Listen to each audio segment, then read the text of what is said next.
Bismillahirrahmanirrahim. Assalamu alaikum viewers. I'm your host Hali, presenting the program Defense and Diplomacy. Zulfikar Ali Bhutto has been considered as a statesman. He's been called the father of Pakistan's nuclear program, a visionary. But his biggest contribution was that in 1971, he held the arms of a downtrodden Pakistan which had been dismembered, and like a phoenix rising from the ashes, he helped the nation stand on its feet.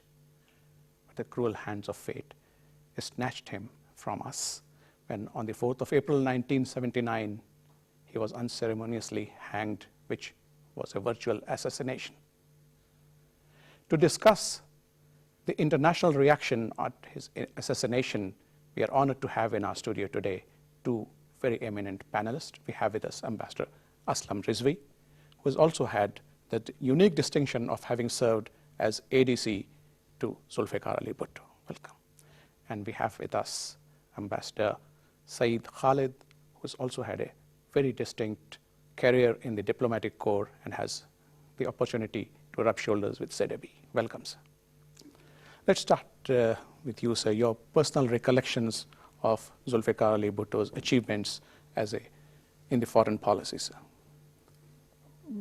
Zulfikar Ali Bhutto was seen undoubtedly as one of the great diplomats, statesmen of his time. It is said that his removal and execution was a single most important event that took place in the Cold War period. And it had a major ramification for the Soviet Union.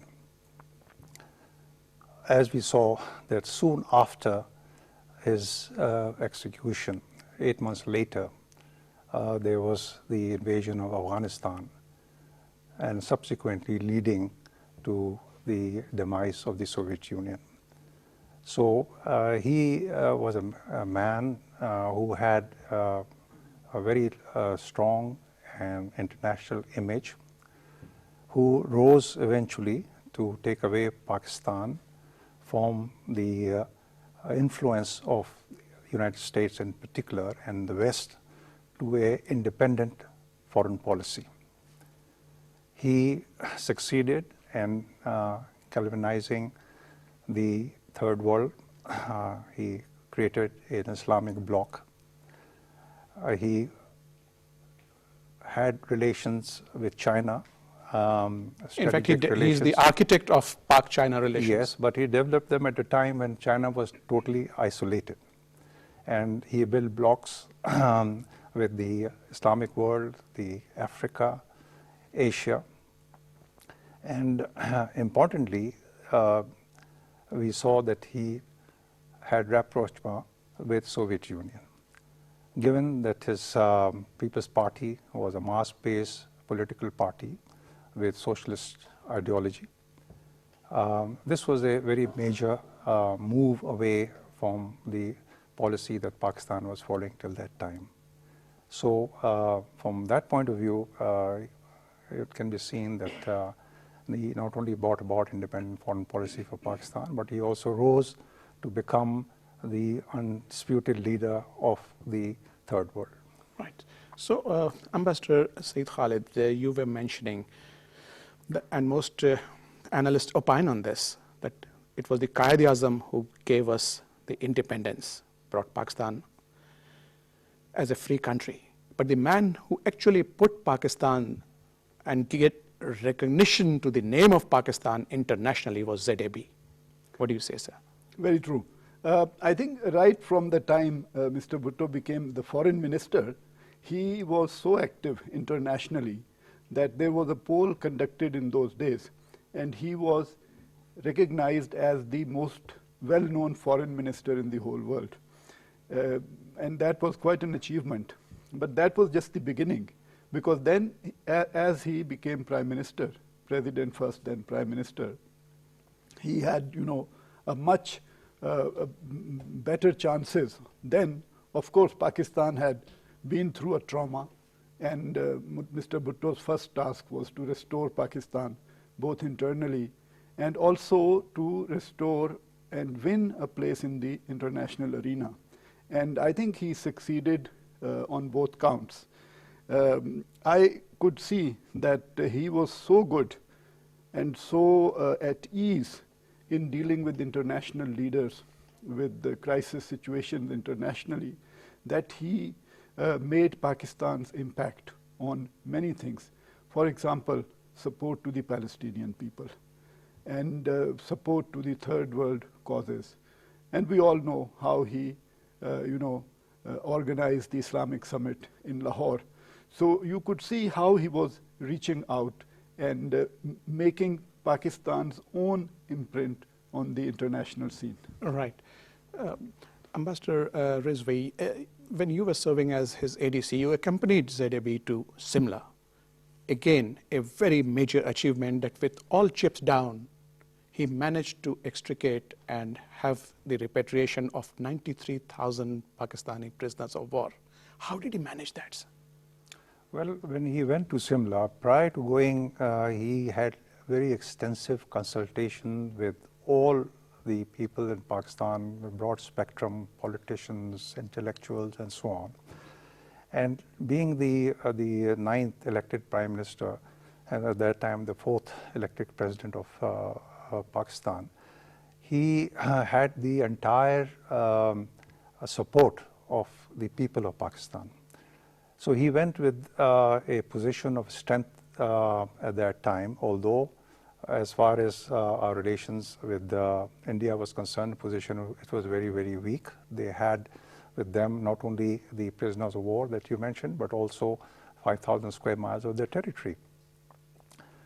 Now, during the meeting, the Indians were expecting and were planning that they would impose a solution on Kashmir on their terms, vanquished as Pakistan was at that time with the loss of East Pakistan. Mr. Bhutto not only managed, he didn't touch on the POWs, he stunned the Indian delegation by ignoring the POWs, so to speak, and asked for the return of the territory, keeping in mind that the 67 war, Arab-Israeli war, the territories were there. That is very difficult to retrieve. So he focused on the retrieval of the territories back from India. And at the same time, as far as Kashmir was concerned, he signed an agreement on a ceasefire without prejudice to our stated position on the United Nations Security Council.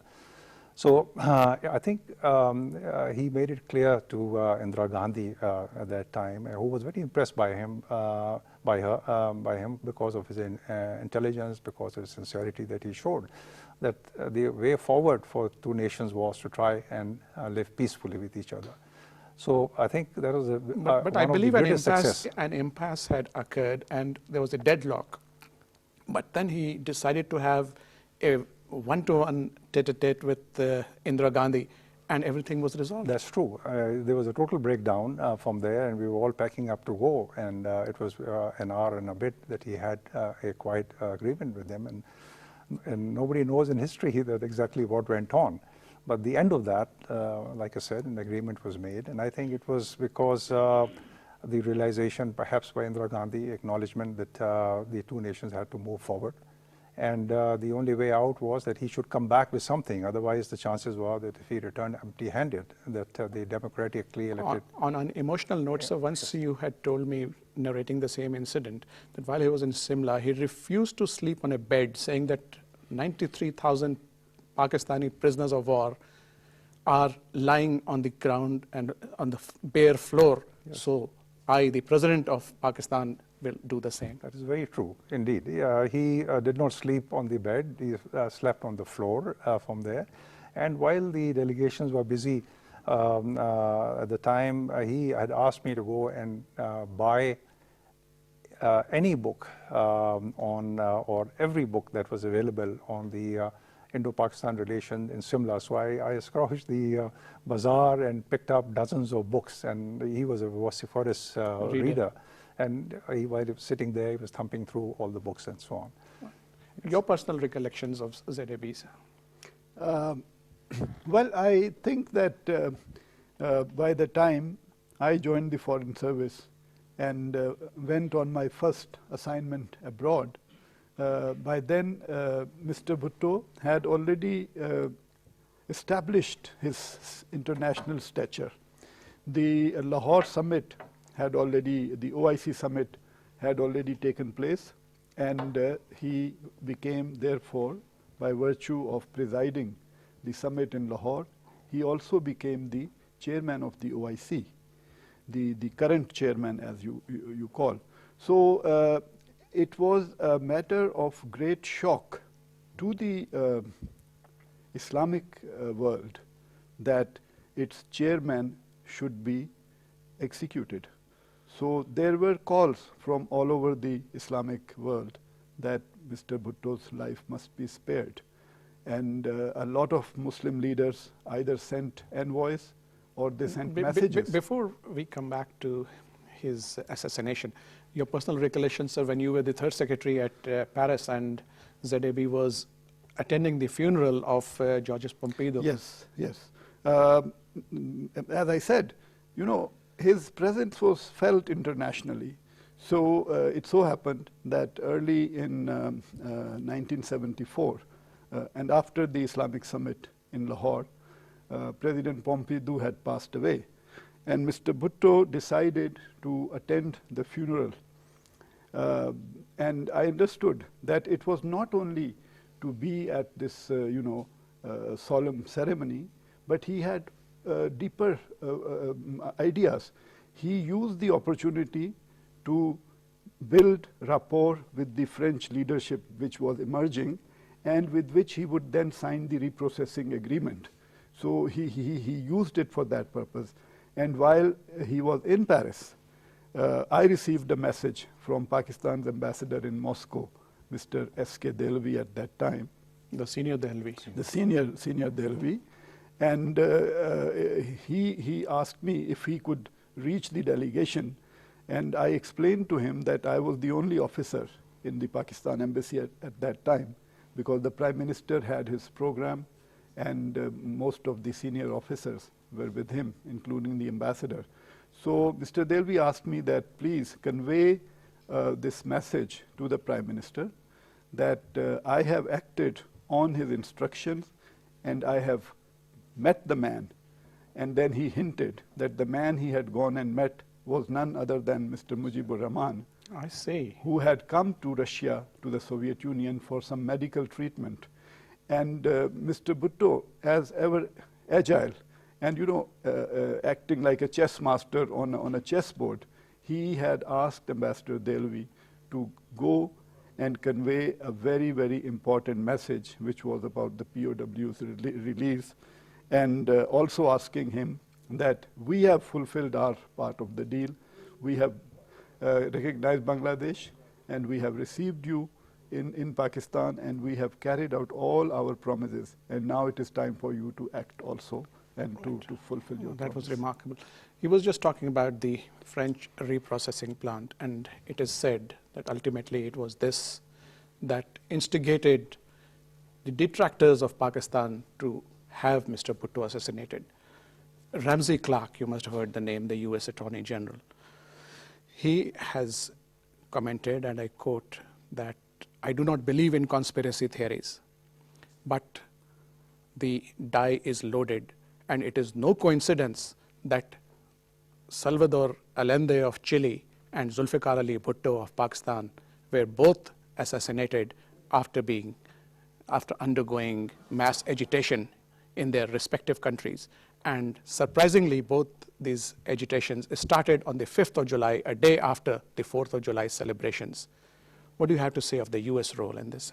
Well, and he goes on to say, Ramsey Clark, that he could not believe that the Americans,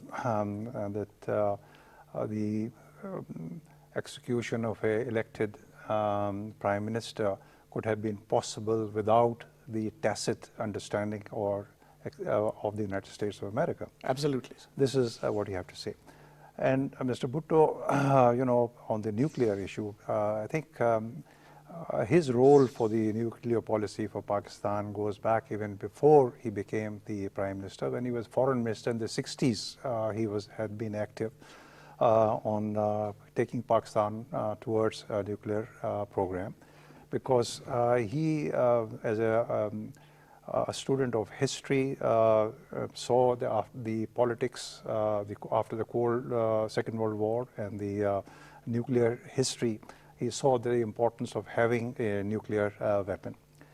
And interestingly, when in 1974, when Pakistan started its nuclear program, we came under sanctions from there by Carter.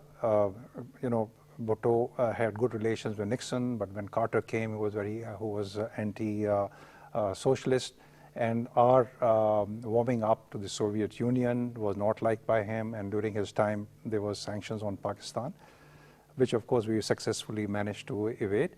But the later, when in 1974, when India exploded a nuclear device, ZAB approached Kissinger and was approached through our ambassador in Washington, and he said that we should impose economic sanctions on India, and Kissinger had to say this: it's a fait accompli. I'm afraid you will have to live with the reality. But the same Kissinger who at a later stage said that we will make a horrible example of you. That's true. But the point is that Mr. Bhutto had the idea of doing that, and then to put India on the defensive, he also, through Aziz Ahmad, one of our brilliant foreign ministers, moved a resolution to declare South Asia as a nuclear-free zone. Right. The idea was to put pressure on India to isolate it, and and while Pakistan at the same time had already embarked through Qadir on a centrifuge program for nuclearization. As far as the nuclear program is concerned, I happened to be with him to Multan on 20th January 1972, which incidentally, Jan 20th is also my birthday, so I remember the date well. He held this conference of the scientists and of technicians and so on, where Dr. Abdul Salam was the advisor at that time on scientific matter, and Munir Ahmad was the chairman of the Atomic Energy Commission then. And he asked, at that time, laid the foundation of the policy for our nuclear. He asked the scientists assembled that how long will it take to produce a bomb? And they said 5 years. So he said no, 3 years. And the program went, and in fact, according to what one knows, is that by 1978, we were in a position to have exploded a nuclear bomb. Right. So after his assassination, in fact, before the so-called hanging, a lot of international leaders appealed to Pakistan to spare Zulfikar Ali Bhutto because he was most revered internationally as well. Yes. Can you recall some of them, sir? Yes, because my contact in those years was first with France and then with West Africa. And I remember that the French president had sent a clemency appeal to the military government, and so did many other leaders. In fact, let me share with you. Yes. Iftikhar Ali, who was the APP correspondent in New York at that time, had gone and met Kurt Waldheim, appealing to him to help get clemency for Zulfikar Ali Bhutto. And in fact, if you recall, a couple of months prior to that, a couple of weeks prior to that, he had entertained Murtaza Bhutto, who had gone there, of course, with Mustafa Khar, to appeal to Kurt Waldheim. And this was contrary to protocol, but he did. So it was the UN Secretary General and a number of other leaders, including the British Prime Minister Callaghan, who made appeals. You, sir, must be aware that the Libyans and the Indonesians, they all were making appeals, if you recall some of it from the history, sir. Certainly. Mentioning generally speaking, all the coming back to international reaction, I think there was a lot of appeal from all the European heads of states, including Greece, Turkey, UK, even Carter rang up ZAB for his clemency. President Zia. Seeking clemency for ZAB. So this was the general thing. The press was also asking for clemency, both international and local. Even the Indian press was also saying that. As far as Libya is concerned, Major Jaloud, who was the then Prime Minister #2 in the Libyan setup, came here, and he came with a presidential aircraft, which he parked at the Rawalpindi airport. It was there for 1 week, asking that allow him to take away Mr. Bhutto with him. Tunku Abdur Rahman came and met a few days earlier than that, and after that I was at that time Deputy Chief of Protocol in Karachi. And he and I were chatting, and I asked him what was his reaction, and he indicated that he was not, he got the impression that he was not going to accept the clemency plea. This is what he understood. But one of the most interesting thing that I came across at the time was about the Consul General of the Palestine in Karachi, who got posted as ambassador to Kabul. And this is a thing narrated to me after the execution. He had gone to Kabul from there just to see what it was like by road before taking up his assignment. And on the way back, he was stopped at Attak by a major around in the afternoon. And he was not allowed to proceed, and told to stay at there's a rest house at the Attak, to stay there. And he demanded to know why. They wouldn't tell him. Ultimately, he wanted to speak to the Chief of Protocol, and the Chief of Protocol said, "I'm sorry, there's nothing I can do, it's something to do with the army." Ultimately, he was allowed to go in the morning, and that was the night Mr. Bhutto was executed. Now, he told me that the Palestinian had offered ZAB directly through to take him out of the, rescue him from the jail. And you find that some of the writing subsequently, you see that has been acknowledged by the military. Right. Now, what disarmed the Palestinian totally was the fact that Zia-ul-Haq, while in Khane Kaaba, met Palestinian leader Yasser Arafat, and he put his hand on his chest and said, I, Zia-ul-Haq, will not hang ZAB. Oh, so, you know, and of course later he went on to say that, you know, I did not, it was the, you know, judgment of them. It was a policy from so on. Anyway, sir, like all good things, we got to end this program. Yes. So viewers, with that we come to the end of this very passionate discussion, because the topic is such that it could go on, and these two gentlemen who are honoring us in the studio today have had the opportunity to not only rub shoulders with Zulfikar Ali Bhutto, but to be a witness to his assassination. And also they saw the international reaction that came with it. The fact is that Zulfikar Ali Bhutto was one of the greatest leaders, not only of Pakistan, but for the world, whose imprints have been felt all over. He has been mentioned in books, in movies, and in dispatches.